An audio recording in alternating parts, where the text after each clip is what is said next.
मावळ तालुक्यातील संपूर्ण तालुक्यातून या ठिकाणी उपस्थित असलेले सर्व कार्यक्षम आणि जागृत असे आमचे सर्व पत्रकार बंधू भगिनींनो, आज या ठिकाणी आपल्या मावळ तालुक्यातील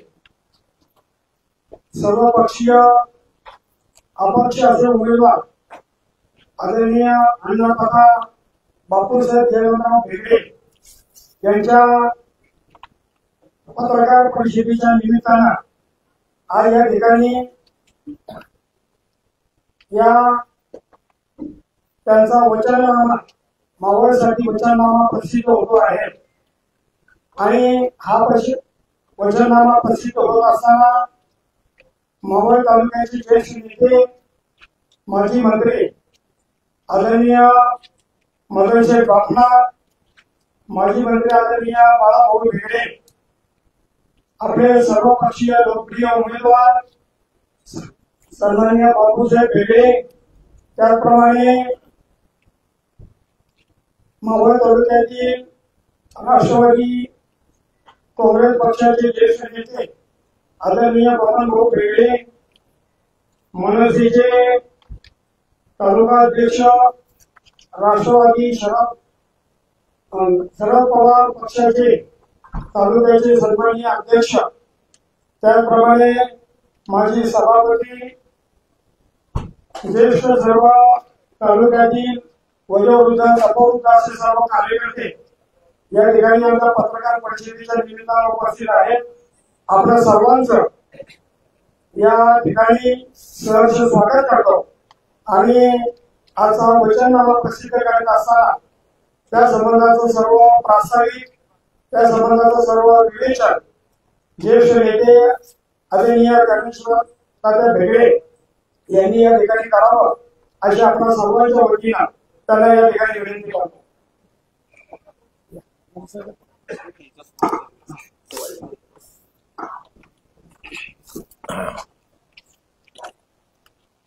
सर्व पक्षाचा पाठिंबा असलेले जनतेचे उमेदवार बापूसाहेब भेगडे यांचा वचननामा प्रसिद्ध करण्याच्या उद्देशाने या ठिकाणी उपस्थित असलेले स्वतः उमेदवार बापूसाहेब भेगडे, राज्याचे माजी राज्यमंत्री मदनजी बाळासाहेब, दुसरे माजी राज्यमंत्री बाळाभाऊ भेगडे, या ठिकाणी उपस्थित पीडीसी बँकेचे माजी अध्यक्ष बबनभाऊ भेगडे, माजी नगराध्यक्ष ऍडव्होकेट रवींद्रनाथ दाभडे, पंचायत समितीचे माजी सभापती मनीष शेटे, काका म्हस्कर, त्याचप्रमाणे महाराष्ट्र नवनिर्माण सेनेचे तालुका अध्यक्ष म्हस्कर, राष्ट्रवादी काँग्रेस शरद पवार गटाचे अध्यक्ष दत्ताना खडवळ, त्या ठिकाणी उपस्थित भाजपचे ज्येष्ठ नेते सुप्रसिद्ध वाकला, माजी जिल्हा परिषद सदस्य शेखरभाऊ भोसले, सर्व सन्माननीय व्यासपीठ. निवडणुकीच्या अंतिम टप्प्यामध्ये आपण सर्वजण आलो आहोत. बापूसाहेब भेगडे यांची उमेदवारी या तालुक्यात त्याच्यासाठी या संदर्भात विवेचन गेली 15 दिवस आपण सातत्याने करत आहोत. शेवटच्या टप्प्यामध्ये आलो असताना बापूसाहेब हे आपलं सर्वांना माहिती 25 वर्ष या तळेगाव पालिकेचे नगरसेवक, विविध खात्याचे सभापती, उपनगराध्यक्ष म्हणून त्यांनी या शहराची जडणघडण अत्यंत चांगल्या पद्धतीने केली. सर्वात महत्वाची आणि जमेची बाजू काय असेल तर सतत 25 वर्ष नगरसेवक म्हणून काम करत असताना त्यांच्यावरती या नगरपालिकेमध्ये भ्रष्टाचाराचा एकही डाग नाही, ही त्यांची सर्वात मोठी जमेची बाजू. आज तळेगाव शहर सर्वात वाढत आहे. तळेगाव शहराची लोकसंख्या जवळपास 1 लाखाच्या पेक्षा पुढे गेलेली आहे आणि या शहरात जो काही विकास आहे या विकासामध्ये बापूसाहेब भेगडेंचा स्नेहाचा वाटा असं म्हटलं तरी वावरून त्या ठिकाणी थांबणार नाही. संत तुकाराम सहकारी साखर कारखाना 27 वर्षापूर्वी या तालुक्यामध्ये मावळ, मुळशी आणि करतील अशी 5 तालुक्याचे कार्यक्षेत्र असलेला आपला तालुका आपला कारखाना. त्या ठिकाणी आदरणीय नानासाहेब नवले असतील, माजी आमदार कृष्णराव भेगडे साहेब असतील, माजी मंत्री बापना साहेब असतील, सर्व मान्यवर मंडळींच्या नेतृत्वाखाली त्या ठिकाणी स्थापन झाला. आणि आज आपण जर पाहिलं तर ह्या जुन्या मंडळींनी शेतकऱ्यांचं भूमिका असलेला हा कारखाना नवीन पिढीला सुपूर्द करत असताना बापूसाहेब भेगडेंचा सुपूर्द केला एका विशिष्ट उद्देशाने की जो खऱ्या अर्थाने शेतकरी आहे शेतकऱ्यांचं हे चालू शकतो अशा बापूसाहेबांच्या या कारखान्याचं नेतृत्व आहे. आध्यात्मिक क्षेत्रात देखील आपण सर्वजण जाणून की बापूसाहेब यांनी 15 नोव्हेंबर या ठिकाणी संत तुकाराम महाराजांचे भव्य 1,400 कोटी रुपयाचं बजेट असलेले म्हणजे सुरुवातीच्या काळात अत्यंत अडचणी या मंदिराच्या कामकाजामध्ये होते. ते सर्व अडचणी त्वरित करण्याचे काम जर कोणी केलं असेल तर ते बापूसाहेब यांनी केलं आहे. सहकार क्षेत्र, अध्यात्म, कामगार, वारकरी सर्व क्षेत्राला स्पर्श असते. अत्यंत चांगले काम करणारे बापूसाहेब हे जनतेला गेल्या 15 दिवसात आधी समजून सांगण्याचा सातत्याने प्रयत्न केला. या तालुक्यात चालू असलेली खूपशाही, या तालुक्यात चालू असलेली गुंडगिरी, या तालुक्यात विकासाचा निर्माण केलेला गुंडा सर्व जनतेसमोर मांडत असताना खऱ्या अर्थाने बापूसाहेबांना जनता समाजसेवेची किंवा आयापुढे तालुक्याची सेवा करण्याची संधी देणार आहे याबद्दल तुमच्या आमच्या कोणाच्याही मनात शंका नाही. आणि म्हणून या ठिकाणी म्हणून आपण या ठिकाणी आगामी 5 वर्षामध्ये बापूसाहेबांच्या या तालुक्याकरता काय वचन असावा, या तालुक्याकरता त्यांची काय धोरण असावी या संदर्भातला जो जाहीरनामा आपण या ठिकाणी प्रसिद्ध झाला आहोत त्याची थोडक्यात माहिती देण्यासाठी खरं तर या ठिकाणी उपस्थित आहे. या तालुक्यातला सर्वात महत्वाचा विषय असेल तर तो तरुणांना रोजगार. त्या तरुणांच्या रोजगाराच्या संदर्भामध्ये साधत असताना आज तरुण पिढी ही खऱ्या अर्थानं रोजगाराच्या प्रतीक्षेत आहे. प्रत्येक पालकाला वाटते की माझ्या मुलीला त्या ठिकाणी स्वतःच्या पायावरती उभं राहिलं पाहिजे, त्या ठिकाणी माझ्या मुलाने स्वतःच्या पप्पांची सांभाळला पाहिजे. परंतु असं असताना आज तालुक्यामध्ये किती रोजगाराची निर्मिती झाली. आणि म्हणून बापूसाहेब एवढे केसी उद्योजक आहेत. त्यांची तळेगाव साखळी या ठिकाणी त्यांच्या कंपन्या आहेत. आतापर्यंत त्यांनी त्यांच्या स्वतःच्या कंपनीमध्ये आणि त्यांच्या मित्रमंडळीच्या कंपनीमध्ये जवळपास 5,000 रोजगार दिले. आणि या कसं असावं अशा पद्धतीने एमआयसी मध्ये नवीन कंपन्या आता येत आहेत. रामदासजी काकडे साहेब त्यांच्या बरोबर असणार आहे. त्यांना देखील या क्षेत्राचा प्रचंड चांगला अनुभव आहे. आणि म्हणून सर्व या बसलेल्या उपस्थितांच्या सहकार्याने त्यांच्या मार्गदर्शनाने या ठिकाणी तालुक्याच्या विकासाची योग्य आणि रचनात्मक वाढ करण्याच्या संदर्भात त्यांचा वचन प्रसिद्ध करत आहोत. आज या विषयी सर्वजण पाहिले की बापूसाहेबांनी 25 वर्ष नगरसेवक म्हणून कळेगाव शहरातून काय कार्य केलेलं किंवा त्यांच्या संदर्भात त्यांनी या ठिकाणी विकासाची मोठी मूर्त वेळ बोललेलं हे या ठिकाणी महत्वाचं आहे. आणि म्हणून एक नगरपालिका कार्यक्षेत्राचा आपल्या जाणते व्यक्तिमत्व अभ्यासी व्यक्तिमत्व बापूसाहेबांनी पहिला विषय मांडला की या तालुक्यापासून अर्धा शहर हे आपण काढली आहे. त्यामध्ये तळेगाव, जांभळी, लोणावळा सारख्या नगरपालिका आहे, वडगाव आणि देऊ सारख्या नगरपंचायत आहे, तर देऊळ सारखे कॅन्टोन्मेंट बोर्ड या ठिकाणी आहे. कामशेत, इंदोरी, नवला कुंभरे, कुसगाव, वळकाईवाडी यासारखी आता या ग्रामपंचायतचं रूपांतर भविष्यामध्ये नगरात होत आहे. आणि म्हणून या सगळ्या वाटचालीमध्ये या सर्व शहरांचा एक नियोजनबद्ध विकास झाला पाहिजे. यासाठी बापूसाहेबांच्या त्या ठिकाणी आपल्याला अधिवेशन आहे. विकासाची गाथा जशी शहरामध्ये जाणार आहे तशी ती मावळ तालुक्याच्या सर्व भागात जाईल या संदर्भात देखील ती कटिबद्ध असणार आहे. मावळ तालुका हा शैक्षणिक दृष्ट्या अतिशय महत्वाचा आहे. पुणे शहराच्या खालोखाल जर खऱ्या अर्थानं शैक्षणिक सुविधा कुठं असतील तर त्या आपल्या मावळ तालुक्यातील विशेषतः तळेगाव लागले या ठिकाणी आहे. तळेगाव तालुक्यातील शैक्षणिक संस्थांचे सक्षमीकरणासाठी प्राधान्याने प्रयत्न करून रोजगार शिक्षण व्यवस्थेतून सक्षम घडवण्यासाठी ते प्रयत्नशील राहणार आहे. जनतेचा आर्थिक क्षमता वाढायला पाहिजे. जनतेचा आर्थिक जीवनाला उंचावणे हा खरा विकास आहे ही त्यांची दृष्टी असल्यामुळे या कृतीशील विकासासाठी ते सगळे प्रयत्नशील राहण्याचं आयोजन केलेलं आहे. वाढत्या लोकसंख्येमुळे शहराचा विस्तार योग्य पद्धतीने करणार, नगरपालिकेच्या कामात चांगल्या विकास कामांसाठी मोठ्या प्रमाणात निधी देण्यासाठी प्रयत्नशील राहणार आहे. तळेगाव महाबळेश्वर शेळीमुक्त आता बऱ्यापैकी झालेलंच आहे. डस्टबिन मुक्त करण्यासाठी देखील त्यांचा गेली अनेक सातत्यानं प्रयत्न आहे. अशाच पद्धतीचा प्रयत्न इतर नगरपालिका आणि नगरपंचायतीमध्ये करतील असं त्यांचं या ठिकाणी आपल्या सर्वांना अभिवचन आहे. तालुक्यातील रस्त्याच्या संदर्भात विषय असेल, नागरिक सुविधाच्या संदर्भात विषय असेल, यामध्ये रस्ते असतील, वीज पाणी या सुविधांच्या संदर्भात देखील त्यांनी त्या ठिकाणी अभिवचन देत आहे. रोजगार क्षेत्राचा विकास त्या ठिकाणी करत असताना रोजगारासाठी मावळ तालुक्यात स्थलांतरित नागरिक या ठिकाणी मोठ्या प्रमाणात आहे. त्यांच्या ज्या मोठ्या प्रमाणाच्या समस्या आहेत त्या निवारणासाठी सुद्धा बापूसाहेब प्रयत्नशील राहिले असल्याचे ते या ठिकाणी सांगतायत. अधिकारी शासकीय योजनांचा निधी मावळ तालुक्यातील नागरिकांपर्यंत खऱ्या अर्थानं पोहोचवण्यासाठी केवळ पेपरवरती लिहिण्यासाठी नाही. आपण जर आता पाहिलं असेल तर विद्यमान आमदार यांनी जे काही आता विकासाचे दावे केलेले आहेत, अनेक गावचे सरपंच आम्हाला त्या ठिकाणी सांगतात की आमच्या गावचा रस्ता झालाच नाही, आमच्या गावचा पूल झालाच नाही, आमच्या गावच्या वळीवरती साखळून बांधला गेलेलं नाही. अशा ज्या काही तक्रारी आहेत किंवा विकासाचा खोटा एक वाढूभाव वर करण्याचं काम जे यापूर्वी चाललं होतं ते न करता खऱ्या अर्थाने या सगळ्या सोयी सुविधा राबवण्यासाठी बापूसाहेब त्या ठिकाणी कटिबद्ध असणार आहेत. शेतीपूरक उद्योग व्यवसायासाठी तरुणांना प्रोत्साहन प्रशिक्षण कार्यक्रमाच्या अंमलबजावणी करावा असल्याचे म्हणत आहेत. महिला सक्षमीकरणासाठी पायाभूत काम उभे करण्यावर जास्त लक्ष असणार आहे.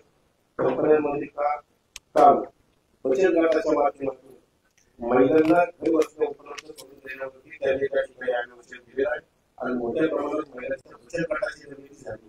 परंतु या बचत गटाच्या माध्यमातून या महिलांना रोजगार मिळत असेल तर औद्योगिक क्षेत्रात चांगल्या प्रकारचे समन्वय तेथील जे काही मालक असतील, तिथले कोणी चालक असतील त्यांच्याबरोबर योग्य समन्वय साधून वायरिंग करण्यास किंवा लाईट बारीक बारीक काम असतात ही कामं त्या ठिकाणी आमच्या बचत गटांना घरी येऊन मिळतील का, त्यातून महिलांना रोजगार निर्माण होईल का.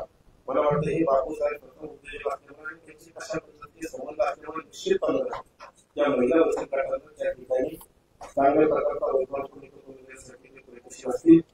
त्याप्रमाणे सामाजिक प्रगतीसाठी दारिद्र्यरेषे खाली लोकांना प्रगतीचे सर्व संस्था उपलब्ध करून देण्यासाठी प्रयत्नशील असतील. दारिद्र्यरेषे खाली लोकांना दारिद्र्याच्या वर आणण्यासाठी कटिबद्ध आहे.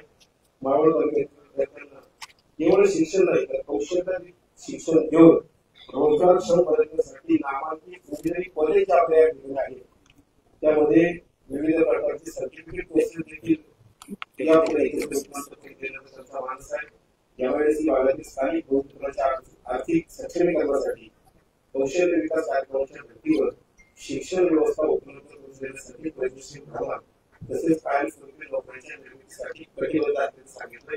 या भागात मोठ्या प्रमाणात येत असतील स्थानिकांच्या जमिनी त्या कागदपत्रासाठी जात असताना त्या भूमिपुत्रांना देखील त्या ठिकाणी न्याय मिळाला पाहिजे, त्यांना रोजगार मिळाला पाहिजे जो आजपर्यंत त्या ठिकाणी प्रयत्न केला गेला नाही.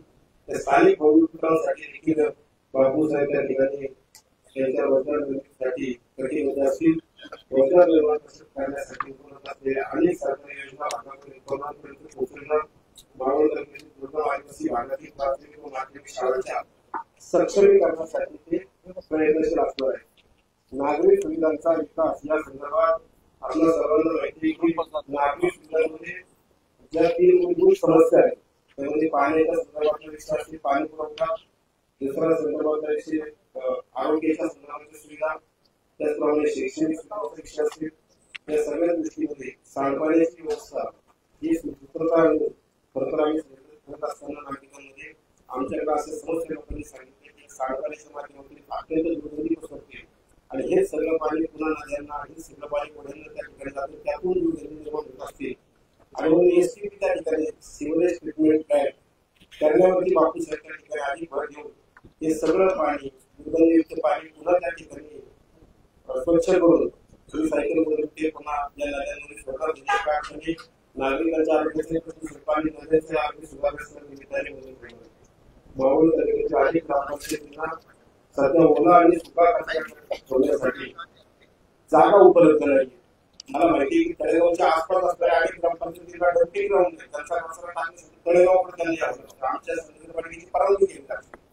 मग या ग्रामपंचायत यांच्यासाठी MIDC मध्ये ज्या काही जागा उपलब्ध आहेत त्या MIDCतून अशी जागा जर मोठी त्या ठिकाणी घेतली, मोठं डम्पिंग ग्राउंड केलं तर या आसपासच्या ग्रामपंचायतींचा कचरा ओला सुका त्याचप्रमाणे तळेगाव शहरात सुद्धा फार मोठ्या प्रमाणात वाढले, त्यांचा त्या ठिकाणी कचऱ्याचा ढीग जास्त वाढत चाललाय. तर त्या ठिकाणची MIDC सोय करून त्याची विल्हेवाट त्या ठिकाणी कशी लावता येईल अशा प्रकारचा प्रयत्न त्या ठिकाणी बापूसाहेब करणार असल्याचं त्यांनी वचन या वचननाम्याच्या माध्यमातून आपल्याला दिलेलं आहे. शेती विकास आणि शेती पुरवठ्यातील रोजगार निर्मिती हा खरं तर बापूसाहेबांचा आवडीचा छंद आहे. एका शेतकरी कुटुंबाचे जन्म घेतला असल्यामुळं शेतीसोबतच शेतीपूरक व्यवसाय याच्या माध्यमातून शेतकऱ्याची आर्थिक सक्षमीकरण साधणार. आपल्याला माहिती आहे की शेती ही पारंपरिक पद्धतीने आपल्याकडे केली जाते, पण आपल्याला जोडधंदे जे आहेत त्यासाठी सांगतायत. यामध्ये विशेषतः शेळी मेंढी पालन असेल, कुक्कुटपालन परीक्षा असेल, वराळ पालन परीक्षा असेल, असेल अशा अनेक माध्यमातून मोठ्या प्रमाणावर रोजगार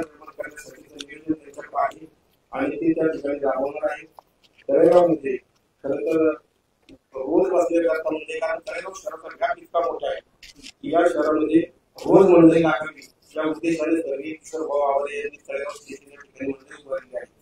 या मंडळीच्या संदर्भामध्ये जी काही बाकीची कामं त्या ठिकाणी करायची आहे, व्यावसायिकांसाठी त्या ठिकाणी भाजी मंडईला अधिक व्यापक स्वरूप करून देण्याचा त्यांचा प्रयत्न असणार आहे. मावळ तालुक्यातील समृद्ध कृषी संस्कृतीचा वारसा अधिक चांगल्या पद्धतीने जोपासण्यासाठी नियोजित कृषी विद्यापीठाची 35 एकर जागेमध्ये उभारणी करण्याचा त्यांचा मानस आहे. मावळ तालुक्यातील समृद्ध अशा पश्चिम घाटातील सह्याद्री वगैरे माध्यमावर म्हणजे विशेषतः आदिवासीच्या भागामध्ये मोठ्या प्रमाणावर राहत आहेत, त्यांच्यासाठी या ठिकाणी हिरवा, काजू, आंबा अशा फळ पिकांची लागवड करून सरकारी योजनेच्या माध्यमातून रोजगार निर्मिती करण्याचा त्यांचा प्रयत्न आहे.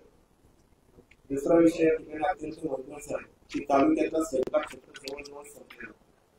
या तालुक्यातल्या असणाऱ्या विविध सरकारी कार्यकारी सोसायट्या आहेत त्या केवळ राजकारणाचा आधार आहे.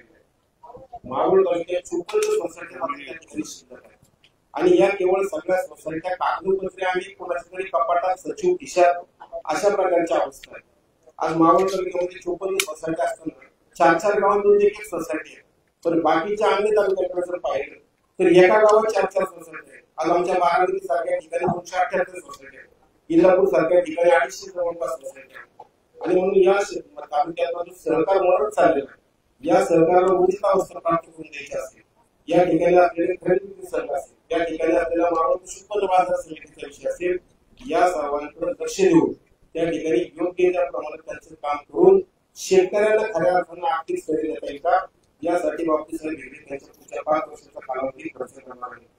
पारंपरिक इंद्रायणी तांदूळ जो आपल्याकडे मोठ्या प्रमाणात त्या ठिकाणी पिकतो, या तांदळाला योग्य तो हमीभाव मिळवून देण्यासाठी शेतकऱ्यांच्या आर्थिक उन्नतीसाठी ते सातत्याने त्या ठिकाणी प्रयत्नशील असणार आहेत. आपल्याकडे पुणे मुंबई रस्ता आहे, आपल्याकडे एक्सप्रेस आहे, यावरती राईस वॉरची कल्पना त्यांच्या डोक्यामध्ये आहे, ती देखील आगामी काळात अंमलात आणण्याचा त्यांचा प्रयत्न असणार आहे. मावळ तालुक्यातील डोंगरदऱ्यातील समृद्ध अशा जैवविविधतेच्या संवर्धनासाठी शासकीय कृषी विज्ञान केंद्राची मदत घेऊन हरित चळवळ उभी करण्याचा देखील मानस त्यांनी त्या ठिकाणी बोलून दाखवलेला आहे. तळेगाव ही मोठी लोकसंख्या असताना, लोणावळा ही मोठी लोकसंख्या असताना आज या ठिकाणी जशी माणसाची वेगवेगळ्या प्रकारची भूक असते तशी सांस्कृतिक भूक देखील असते आणि म्हणून रसिक वर्ग या तालुक्यात खूप मोठ्या प्रमाणात आहे. या रसिकांसाठी तळेगाव, लोणावळा या शहरांमध्ये नाट्यगृहाची जी कल्पना आहे, खरं तर आमच्या नगरपालिकेची गेली अनेक वर्षी ही संकल्पना आहे, कोणीच ते पूर्ण केलेली नाही. बापूसाहेब यांनी असं शब्द जातात की या ठिकाणी नाट्यगृह, एक सुसज्ज नाट्यगृह उभारण्याचं ते आपल्याला या ठिकाणी शब्द देत आहे. संपूर्ण भारतवर्षात प्रसिद्ध असलेलं, विशेषतः आमच्या तळेगाव दाभाडे किंवा आपल्या मावळ तालुक्याचा अभिमान असलेलं घर म्हणजे सरदार दाभाडे परिवार. त्या सरदार दाभाडे परिवाराचा इतिहास जो आहे, खरं तर हा इतिहासाची अनेक पुस्तकं आपण वाचल्यानंतर ज्या पद्धतीने झाशीची राणी लक्ष्मीबाईच्या प्रसिद्धीच्या स्वरूपात असतात किंवा इतर अनेक घराण्यांचा इतिहास त्या ठिकाणी मोठ्या प्रमाणात जनतेला माहिती आहे, परंतु दाभाडे घराण्याचा इतिहास हा काही प्रमाणात अप्रसिद्ध आहे किंवा कमी प्रसिद्ध आहे. आणि म्हणून आपल्याला माहिती आहे की सरदार उमाबाई दाभाडे साहेब यांचा पराक्रम, या पराक्रमाची शर्त त्यांनी केलेली आहे. गुजरात या ठिकाणी जाऊन जोरावर खान बागे नावाच्या मुघल सरदाराला शाहू महाराजांच्या त्या ठिकाणी आज्ञेनुसार स्वतः उमाबाईंनी त्या ठिकाणी पराक्रम गाजवलेला आणि त्यांच्या या पराक्रमामध्ये शाहू महाराज तळेगाव केले. त्यांनी उमाबाईंना त्या ठिकाणी सोन्याचा तोडा भेट दिला. हा इतिहास मोठा आहे, त्या इतिहासाला कुठेतरी त्या ठिकाणी पाहिजे तशी प्रसिद्धी नाही आणि म्हणून तळेगाव शहरामध्ये हा सगळा इतिहास, हा दाभाडे घराण्याचा सगळा इतिहास आहे, हा चित्ररूपाने आपल्याला मांडता येईल का, त्या चित्ररूपाने आपल्याला त्याला ही प्रसिद्धी देता येईल का, अशा प्रकारचा प्रयत्न आगामी काळात बापूसाहेब करण्याचा शब्द त्या ठिकाणी जनतेला देत आहे. या दाभाडे सरदार घराण्याचा तसं पाहिलं तर आम्ही सातत्याने गौरव करण्याचा प्रयत्न सगळ्याच मंडळींनी केला. नगरपालिकेच्या माध्यमातून काम करत असताना आपण सर्वांनी पाहिलेले की सरदार दाभाडे यांच्या घरामध्ये अजितराजे असतील, त्यांच्या सौभाग्यवती आमच्या मासाहेब आंबेडकरांचे असतील, यांनी नगराध्यक्षपद भूषवलेलं आहे. या व्यतिरिक्त आज मला बाकीच्या राजकारणात जायचं नाही, परंतु या ठिकाणी रवींद्रनाथ दाभाडे 3-4 टर्ममध्ये नगरसेवक म्हणून बापूसाहेबांबरोबर काम करतायत. एक वेगळे दाभाडे खरंच काळके असलं तरी करतात. या शहरासाठी पोषक काय ते काम करण्याचा आमचं सर्वांचं त्या ठिकाणी मानत असतो आणि त्या मानसिकतेतूनच मग नगरपालिकेमध्ये भारतीय जनता पक्षाची सत्ता असताना देखील आम्ही जी काही व्यापारी संकुल उभारलेली आहे त्या व्यापारी संकुलाला सरदार अजित सिंह राजे दाभाडे व्यापारी संकुल अशा पद्धतीचं नामकरण करण्याचा प्रस्ताव महासाहेब राजेंनी त्या ठिकाणी आम्हाला दिला होता. पण आम्ही त्याच्यामध्ये राजकारण न करता दादांचं नाव त्या ठिकाणी दिलेलं आहे. विश्वनाथ तात्यांचं नाव त्या ठिकाणी असणाऱ्या क्रीडा संकुलाला दिलेलं आहे. स्वर्गीय केशवराव वाडेकर यांचे योगदान या तालुक्यात महत्वाचं आहे. जिजामाता चौक येथे असलेल्या कॉम्प्लेक्सचं देखील केशवराव वाडेकर साहेबांचं नाव आपण त्या ठिकाणी दिलेलं आहे. आणि म्हणून एक जे काही विषय आहे आम्ही सरदार गुणाबाई दाभाडे यांच्या नावाने निवड काढण्यावरती कमाल त्या ठिकाणी त्याला नाव दिलं. नगरपालिकेमध्ये जे आमचं सामाजिक सभागृह आहे त्याला खंडेराव दाभाडेंचं नाव दिलं.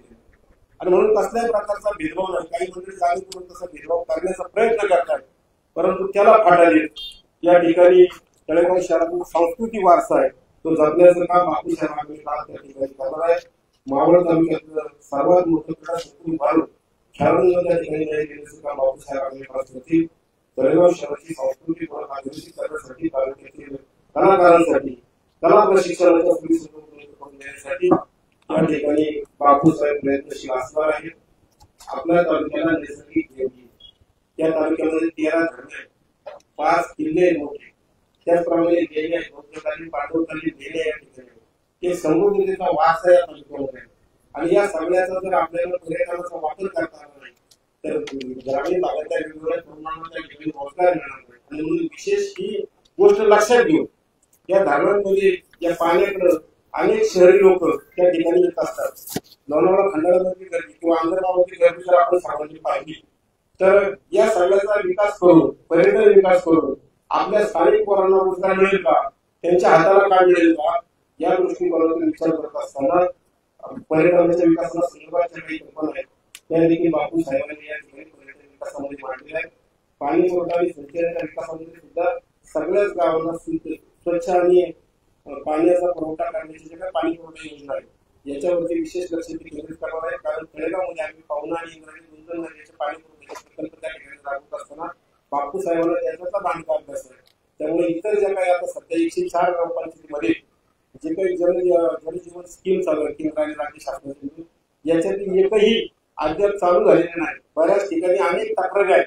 मग याचा जर अर्थ केंद्र सरकार आणि राज्य सरकार इतक्या मोठ्या 450 कोटी रुपये तालुक्यात देणार असतील आणि त्याचं जर योग्य त्या ठिकाणी कामासाठी पैसे लागत नसतील तर त्याच्यात लक्ष घालून त्या सगळ्या 104 ग्रामपंचायतींची जी काय योजना आहेत ना याच्यातला भ्रष्टाचार बाहेर काढून खऱ्या अर्थाने योजना कार्यान्वित करून नागरिकांना स्वच्छ पाणी पुरवठा करण्याचं नियोजन बापू साहेबांच्या डोक्याच्या आगामी 5 वर्षाच्या काळात त्यांनी घेतलेलं आहे.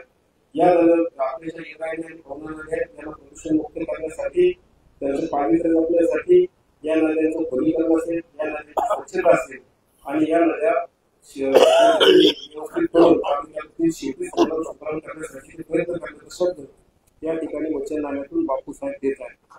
संवाटला टोल हा खरं तर या मावळ तालुक्याची फार मोठी समस्या आहे.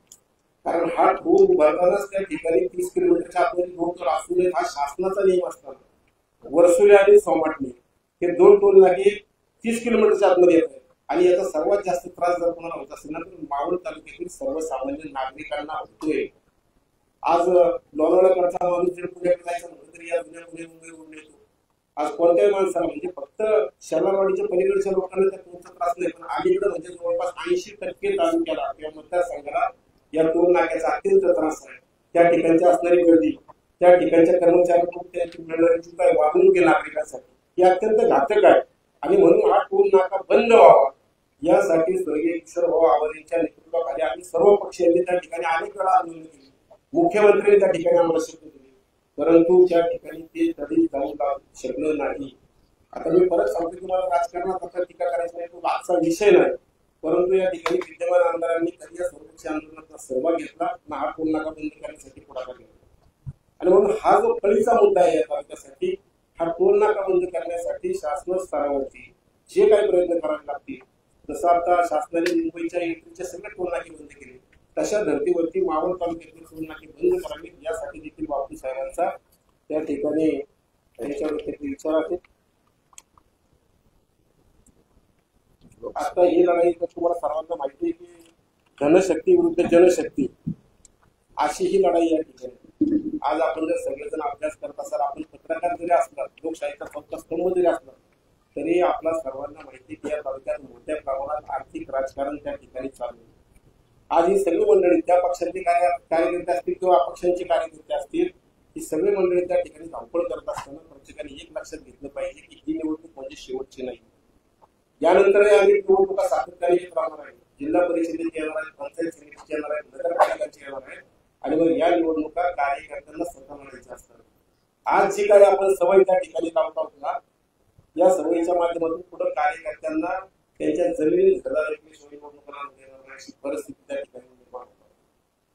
आणि म्हणून या सगळ्या ही जी काही हुकुमशाहीच्या विरोधात आमची लढाई, याला कुठेतरी आर्थिक राजकारणाची जोड देऊन पुन्हा एकदा वरचे प्रस्थापित करण्याचा प्रयत्न काही मंडळी करतायत. अशा या पुढचे सगळे विषय जे आहेत हे आम्ही त्या ठिकाणी गांभीर्याने लक्ष घालून तरुणांचे कार्यकर्त्यांचे त्या ठिकाणी आम्ही ब्रेनवॉश करणार आहोत की अशा पद्धतीचं राजकारण करता कामा नये. त्या तालुक्याच्या विकासाचं राजकारण आपण सर्वांनी मिळून केलं पाहिजे. आणि म्हणून आगामी 5 वर्षाकरता बापू साहेबांनी हा जो विकासाचा वचननामा या ठिकाणी तुमच्या आमच्या पुढे मांडलेला आहे, त्याच्यामध्ये त्यांनी सांगितलं की तुमचं मत हे केवळ मत नाही, तर ती आगामी 5 वर्षाची गुंतवणूक आहे असं समजून द्या. तुम्ही बापू साहेबांच्या पिपाणी या चिन्ह पुढचं बटन दाबा. तुम्ही जी ही मताची गुंतवणूक करणार आहात याचा परतावा तुम्हाला 100% विकासाच्या माध्यमातून देण्याचं अभिवचन बापू साहेब आणि आम्ही सर्व मंडळी या ठिकाणी देत आहोत. आणि हाच खऱ्या अर्थाने विकासनामा, वचननामा जे काही म्हणायचं ते म्हणा, आज या ठिकाणी आपल्या सर्वांपुढे आम्ही प्रकाशन करत आहोत. या प्रकाशनाच्या मी सगळ्याच नेते मंडळी विनंती करतो की आपल्या हातात ही पुस्तक घेऊन आपण या ठिकाणी आठवून त्याचं प्रकाशन करावं. म्हणजे हा आज वाटण्याची व्यवस्था चालू होईल. यानंतर आपापली भूमिका अजून एक दोन मांडतील आणि बापू साहेब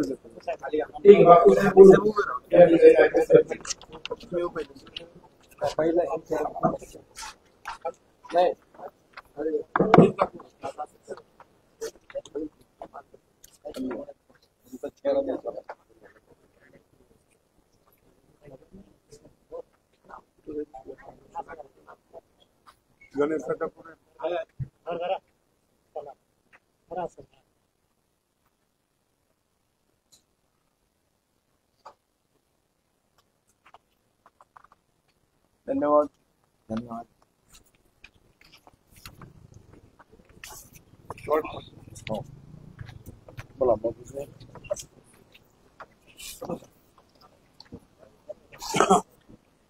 नमस्कार.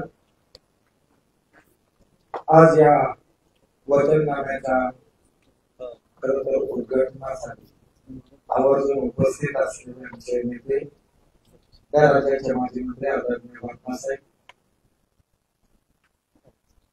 दुसरे मंत्री आदरणीय बाळाभाऊ वेगळे, त्याचप्रमाणे दुसरे आमचे लाडके नेते आदरणीय चंद्रकांतजी सावकर साहेब, या व्यासपीठावर असलेले सर्व नेतेगण आणि समोर असलेले सर्व पत्रकार मंडळी, मी या मावळामध्ये सर्व पक्षीय अपक्ष उमेदवार म्हणून ही निवडणूक लढत आहे. त्याचं चिन्ह विभागणी आहे, अनुक्रमांक 4 आहे. हे आपल्या सगळ्या मंडळींना माहिती. निवडणुकीला सामोरे जात असताना खरं तर आपलं देह धोरण हे नेहमी प्रसिद्ध करावं लागतं आणि मावळाच्या ज्या ज्या मतदारसंघामध्ये ते आपण केलं पाहिजे त्या पद्धतीमध्ये या मावळाचं वचननामा हे खरं तर आपल्या समोर मांडलेलं आहे. आणि त्याची सगळी ज्या वचननाम्यामध्ये दिलेलं आहे ते खरं तर आता आमचे नेते आदरणीय गणेशजी वेगळे यांनी खरं तर आपण वाचून दाखवलेलं आहे. त्यामध्ये मी एवढंच सांगेन, हा वचननामा जाहीर करत असताना मी एवढंच सांगितलंय, समृद्ध मावळ झाला पाहिजे. आणि खरं तर हा मावळ समृद्ध होत असताना प्रगतीच्या दिशेला गेला पाहिजे, हे खरं वचन. पण मी आपल्या सगळ्या मंडळींना आव्हान करतो, या मतदानाच्या माध्यमातून आपण आशीर्वाद द्यावा. खरं तर हा आशीर्वाद दिल्यानंतर ही आपली गुंतवणूक होईल. ती गुंतवणूक पैशाची नव्हे, ही विकासाच्या गंधाची होईल. म्हणून आज आपल्या सगळ्या मंडळी पुढे हे जाहीर आवाहन करतो की आपल्या विकासाची खर तर ही गुंतवणूक आपण यशस्वी पद्धतीत या मावळ तालुक्याला करूया आणि या मावळ तालुक्याचं वैभव प्राप्त करण्यासाठी खर तर हातात हात घालून उभं राहावे अशा पद्धतीचा मी वचननामा जाहीर करतो आणि माझा धन्यवाद व्यक्त करतो, आभार व्यक्त करतो आणि थांबतो.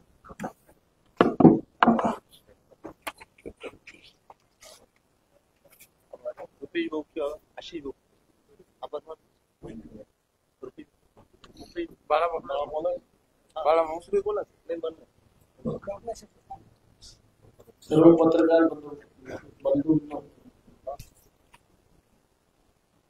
भगिनी आहेत का? मावळ तालुका हा राजकीय दृष्ट्या अतिशय जागृत तालुका. पुणे जिल्ह्यातला हा एकमेव तालुका आहे मावळ तालुका. इथं दोन राष्ट्रीय स्तरावरचे पक्ष एकमेकांचे विरोध करतात. मी 4 वेळा आमदारकी लढलो. काँग्रेस आणि बीजेपी, काँग्रेस आणि जनसंघ, काँग्रेस आणि बीजेपी संघर्ष सतत तालुक्यात. आता असं काय झालं की आम्ही सगळे बाळा, नेवरती, गणेश मागे बघला, बापूसाहेब, चंद्रकांत सातकर, ते शिवसेनेचे ठोंबरे, रुपेश माळसकर, मनसेचे, आम्ही सगळे एक कशा. सोपं काम नाही, सगळे एक येणं सोपं नाही मावळ तालुक्यात. पण सगळे एक आले, सगळे पक्ष एक आले. एक येण्याचं काहीतरी कारण असेल की बापाला बाप न म्हणण्याची संस्कृती आता आली. तुम्ही कोणाला सोडून जाता, कोणाला विचारून जाता? जनतेला आणि मतदारांना घरी धरू नका. आम्ही हात धरून सांगतोय, पाय पडून सांगतोय की असं करू नका, हे योग्य नाही. आपण जनतेला धोका दिल्यासारखं होईल. ज्यांच्या नावाने आपण निवडणुका लढलो, शरद पवारांच्या चिन्हावर जा ना. जायचं असेल तुम्ही जा, स्वतःचा पक्ष काढा, कुठे जायचं तिथे जा. त्याच्याबद्दल लोकशाही तुम्हाला सगळे बंधनं तुमच्यावर कुठलीच नाही. पण पवार साहेबांच्या पक्षातनं पलीकडे जाताना पवार साहेबांनी टीका करायची. पवार साहेबांनी त्या तालुक्यातल्या गोरगरीब जनतेचा विकास झाला.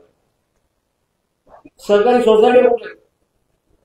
सहकारी सोसायटीच्या निवडणुका कुठं होतात? ग्रामपंचायतीची निवडणूक मोठी धूमधाम. आणि एकदा ग्रामपंचायती निवडणुका उरकल्या की बाळा पत्रकार परिषदेत घेऊन सांगणार बीजेपीच्या एवढ्या ग्रामपंचायती आल्या. आमचे दत्ता पडवळ, बबनराव बेगडे पत्रकार परिषद घेऊन सांगणार राष्ट्रवादीचे एवढ्या आल्या.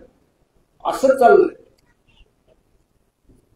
पण सोसायटीचं कोण सांगते का की या सोसायटीची निवडणूक झाली, या सोसायटीची निवडणूक लागली, या सोसायटीची निवडणुकीचा असा कार्यक्रम आहे, या सोसायटीच्या निवडणुकीचा कार्यक्रम त्याप्रमाणे निवडणूक होणार.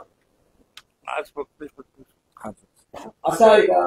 मग वचननामा असा आहे की सहकारात लक्ष द्यायचं. तालुक्यात सहकारामुळं सहकार चुलीपर्यंत जातो. सहकारामुळे सर्वसामान्य गरीब माणसाची, शेतकऱ्याचा विकास होतो. हे महत्वाचे मुद्दा. आणि दुसरा महत्वाचा अजून मुद्दा पर्यटन. तालुक्यातलं पर्यटन वाढवण्यासाठी काय केलं आमदारांनी? मामलेदार कचेरीची बिल्डिंग बांधणं, पोलीस स्टेशनची बिल्डिंग बांधणं, तलाठी कार्यालयाची बिल्डिंग बांधणं, तळेगाव नगर परिषदेची बिल्डिंग बांधणं म्हणजे विकास नाही. विकास कशाला म्हणतात हे समजून घेतलं पाहिजे. विकास गोरगरिबांचा जनतेपर्यंत गेला पाहिजे, जनतेच्या घरापर्यंत गेला पाहिजे, चुलीपर्यंत गेला पाहिजे. तो झाला नाही म्हणून आम्ही राग व्यक्त करतोय. आम्हाला न विचारता तुम्ही काही प्रकार करताय. पैशाच्या जोरावर तुम्ही निवडणुका लढतायत. धनशक्ती इतकी जोरात झाली. कसे पैसे, किती पैसे?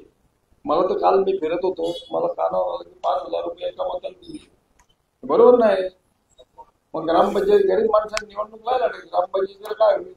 जिल्हा परिषदला पंचायत समितीला काय होईल, या सगळ्या गोष्टी लक्षात घेऊन त्याचं पुढचं राजकारण करण्याचा आम्ही विचार देतोय. बापूसाहेब बेगडे पैशाचं राजकारण नाही, यापुढे जनशक्ती चालणार नाही, जनशक्तीच चालेल. आणि जनशक्तीचा विकास जनशक्तीच्या माध्यमातून तालुक्याचा आणि जनतेचा विकास होईल, शेतकऱ्यांचा विकास होईल, शेतीला आवश्यक ते पूरक ते सर्व काही उद्योग इथं आणता येईल. या इथं MIDC आहे ना कारखानदारी, कोण काय करते, किती आपण लोकांना नोकरी लागणार, त्याचं काल मी वचननामा पाहिला, त्याचा जाहीरनामा जाहीरनामा पुस्तकी मी पाहिलं वाचून. काही नाही, लोकांसाठी काही नाही, विकास कोणासाठी आहे दाखवण्यासाठी. म्हणून बापूसाहेब बेगडे आम्ही सर्व पक्षीय एकत्र आलो, तालुक्यातले सर्व पक्ष एकत्र आले. सगळे आमचे मतभेद म्हणजे मनभेद नसतात, मतभेद असतात, वैचारिक मतभेद असतात, पण ते सगळे बाजूला ठेवले आणि तालुक्याचा विकास, जनतेचा विकास आणि सुदृढ राजकारण, जनतेचं राजकारण, जनविकासाचं राजकारण करायचं, जनशक्तीचं राजकारण करायचं नाही, यासाठी आम्ही एकत्र आलो आणि एकत्र येऊ. बापूसाहेब बेगडे निवडून येणार हे नक्कीच आहे, हे काय वेगळं बापूसाहेब बेगडे निवडून येणार. सर्वांनी मदत केली पाहिजे. बापूसाहेब बेगडे ही अनिष्ट शक्ती बाजूला सारण्यासाठी आम्ही तालुक्यात परिश्रम करतोय, लोकांना पटवतोय, लोकांचा फार मोठ्या प्रमाणात आम्हाला सहकार्य मिळते. म्हणून तुम्ही सर्व पत्रकार आलात, आम्ही आमच्या भूमिका तुमच्या पुढे मांडल्या. तुम्ही आल्याबद्दल तुमचे पुनश्च आभार, धन्यवाद. एक प्रश्न कुणाला काही विचार काय आहे तो विचारा, प्रश्न विचारा. रुपेश भाऊ अलीकडे काय विचारत नाही. मावळ विधानसभा 204 सर्वपक्षीय अपक्ष जनतेचे उमेदवार आदरणीय अण्णाऊर्फ बापूसाहेब हेमंत बेगडे यांच्या जाहीरनामा या ठिकाणी प्रसिद्ध होत असताना आपण सर्व पत्रकार मंडळी या ठिकाणी प्रामुख्याने उपस्थित आला, त्याबद्दल सर्वप्रथम मी उपस्थित सर्व आमच्या मान्यवरांच्या वतीने आपलं मनापासून या ठिकाणी स्वागत करतो, आभार मानतो. विशेषतः आजचा जो जाहीरनामा या ठिकाणी प्रसिद्ध करण्यात आलाय, मला वाटते तालुक्याचा हा जाहीरनामा येणाऱ्या काळामध्ये निश्चितपणे बापूसाहेब बेगडे हे आमदार झाल्यावरती या जाहीरनाम्यावरती या तालुक्यात या प्रकारची विविध कामं निश्चितपणे झाल्याशिवाय राहणार नाही.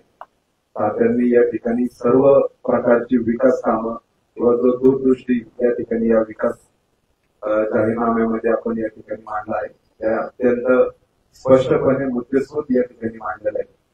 मला वाटतं अनेक जण विचारतात की बापूसाहेब हे नक्की यांना आमदार व्हायचे कशाला, तर मला वाटतं त्यांनी हा जाहीरनामा निश्चितपणे वाचावा आणि अण्णा या ठिकाणी आमदार कशासाठी होणार आहे हे मावळकर जनतेला निश्चितपणे समजत, कारण की अतिशय चांगल्या प्रकारचा प्रतिसाद या मावळकर जनतेचा बापूसाहेब बेगडे यांना या ठिकाणी मिळतोय.